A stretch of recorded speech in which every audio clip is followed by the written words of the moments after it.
Grâce à la vidéo précédente, vous savez maintenant faire la différence entre le poids et la masse, et du coup mesurer le poids d'un objet. Par contre, c'est délicat pour mesurer certains objets, parce que je vous rappelle que pour mesurer le poids d'un objet, il faut le suspendre à un dynamomètre, et comment dire, certains objets, c'est difficile de les suspendre.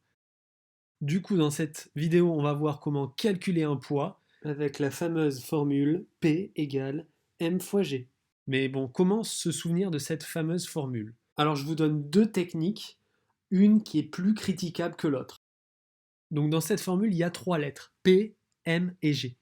Si l'on met dans un autre ordre, P, G, M, on retrouve une abréviation très simple, Pro Gamer, pour les plus geeks d'entre vous, ou alors petit, gros et moche. C'est cette façon qui est un peu plus critiquable. Une fois que vous avez les trois lettres, vous allez les mettre dans le fameux triangle qu'on a déjà vu, hashtag Zelda, dans l'ordre PGM. On retrouve alors très facilement la fameuse formule P égale M fois G. Je vous ai mis en couleur le fois qu'on retrouve dans ce fameux triangle. Mais ce n'est pas tout, car on peut également calculer l'intensité de pesanteur petit g égale P sur M, et on voit bien la barre de division en rouge. Et enfin, on peut calculer également la masse, petit m égale P sur G, et je vous ai mis également la barre en rouge. D'un point de vue mathématique, on dit que P et M sont proportionnels. Et ça, on peut le voir graphiquement.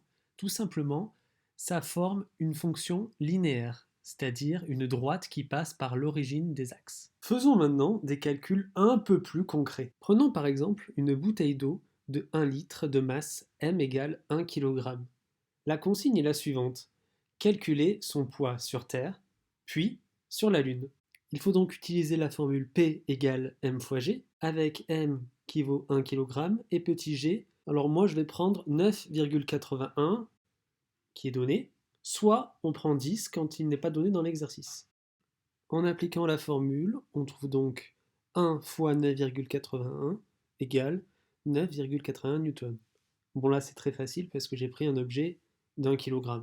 De la même manière, pour calculer sur la Lune, il suffit de prendre petit g égale 1,62 et de multiplier du coup par la masse, 1 kg, et on obtient P égale 1,62.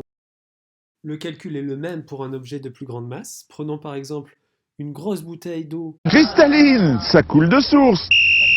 de 5 litres, donc de masse m égale 5 kg. Sur Terre, on obtient donc un poids de 49,05 newtons, alors que sur la Lune, on obtient 8,1 newtons. Si vous regardez bien, ça fait à peu près 6 fois moins sur la Lune. Du coup, pour ceux qui veulent perdre du poids, la méthode la plus simple et la plus rapide, c'est d'aller sur la Lune.